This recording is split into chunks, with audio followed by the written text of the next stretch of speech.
शख्स को है हैरत, बिना नींव की दुनिया की सबसे ऊंची इमारत।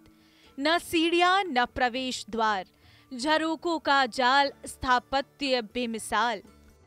आपको मैं बता दूं, यूनेस्को वर्ल्ड हेरिटेज साइट में भी इस इमारत का नाम शामिल है और तभी से जब से ये नाम यूनेस्को की धरोहर में शामिल हुआ है तो विदेशी सैलानी बड़ी संख्या में खासतौर पर हवा महल का रुख करते हैं। और आज इस खास पेशकश में मैं आपको हवा महल से रूबरू करवाऊंगी और बताऊंगी कि आखिर यहाँ पर पर्यटक बड़ी संख्या में क्यों पहुँचता है, क्या खासियत है।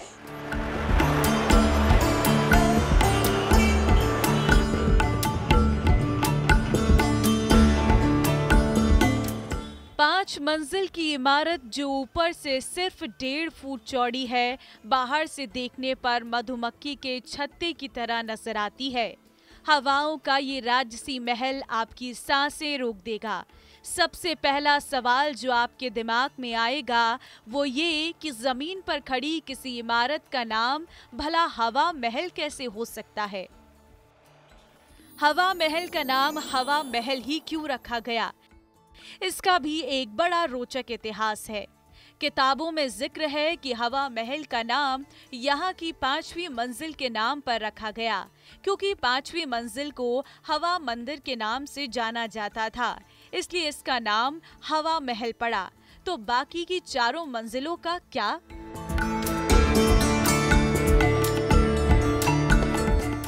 पहली मंजिल शरद मंदिर जो शरद ऋतु का स्वागत करता है।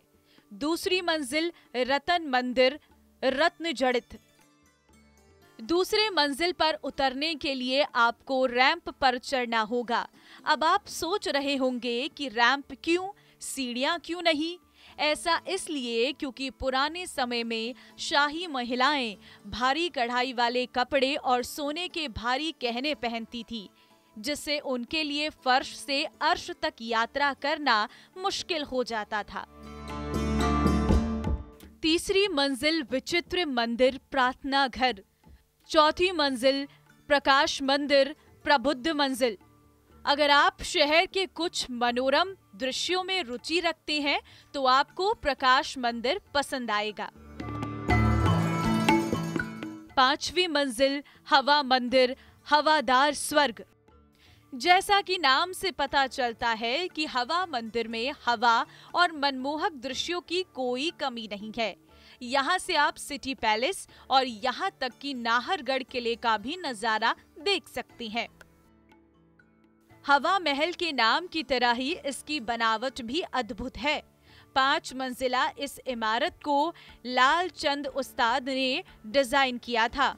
दिलचस्प बात यह है कि इस महल में 953 छोटी छोटी खिड़कियां हैं, जिन्हें झरोखा कहा जाता है। 200 कारीगरों ने खड़ी की इमारत गुड़, मेथी और जूट से बनी है दीवारें। इन पर बहुत ही बारीकी से सुंदर नक्काशी की गई है। इन्हें बनवाने की वजह भी बेहद खास थी। दरअसल शाही परिवारों की महिलाओं को घर से बाहर निकलने की इजाजत नहीं थी। ऐसे में सड़कों पर होने वाले कार्यक्रमों और नाटकों को वो इन झरोकों से देखती थी। जालीदार झरोखों से हमेशा ठंडी हवा महल के भीतर आती रहती है, जिसके कारण तेज गर्मी में भी महल सदा वातानुकूलित रहता है। खिड़कियों में रंगीन शीशों का अनूठा शिल्प। जब सूर्य की रोशनी इन रंगीन शीशों से होकर हवा महल के कमरों में प्रवेश करती है तो पूरा कमरा इंद्रधनुषी आभा से भर जाता है। इस महल के बारे में एक मजेदार बात यह भी है कि इस महल में एंट्री आगे से नहीं बल्कि पीछे के दरवाजे से होती है। महल के पीछे की ओर एक भव्य दरवाजा है जिससे पर्यटक महल के अंदर प्रवेश करते हैं। हवा महल को जानने के बाद इसे बनवाने वाले को भी जान लीजिए। इसका निर्माण 1799 में जयपुर के कछवाहा शासक महाराजा सवाई प्रताप सिंह ने कराया था, जो कि श्री कृष्ण के बहुत बड़े भक्त थे। यही वजह है कि उन्होंने इस महल को श्री कृष्ण के ताज का रूप दिया था। हवा महल जो है महाराजा सवाई प्रताप सिंह जी ने बनवाया था 1799 ईस्वी में। महाराजा सवाई प्रताप सिंह जी कृष्ण जी के अनन्य भक्त थे। उन्होंने कृष्ण जी के मुकुट के आकार में इसको बनाया।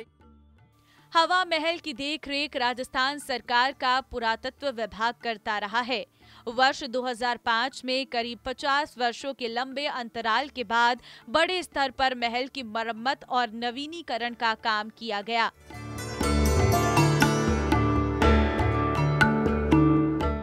कृष्ण के आकार के रूप में बनी इस इमारत का दीदार करने देशी विदेशी सैलानी हजारों की संख्या में जयपुर पहुंचते हैं। बात चाहे बड़े से बड़े राजनेता हो या फिर अभिनेता हो, हर कोई जब भी कोई जयपुर पहुंचता है सबसे पहले हवा महल के सामने अपनी तस्वीर खिंचवाता है और सोशल मीडिया के जरिए अपने दोस्तों, अपने परिवारों को दिखाने की कोशिश करता है। हाल ही में प्रधानमंत्री नरेंद्र मोदी और इमैनुअल मैक्रोन की सेल्फी ने भी सोशल मीडिया पर धूम मचाई और उसके बाद से हवा महल पर हजारों की संख्या में पर्यटक पहुंच रहे हैं। और आज इस खास पेशकश में हमने आपको बताया कि आखिर हवा महल की क्या खासियत है, यहाँ पर पर्यटक आना क्यों पसंद करते हैं।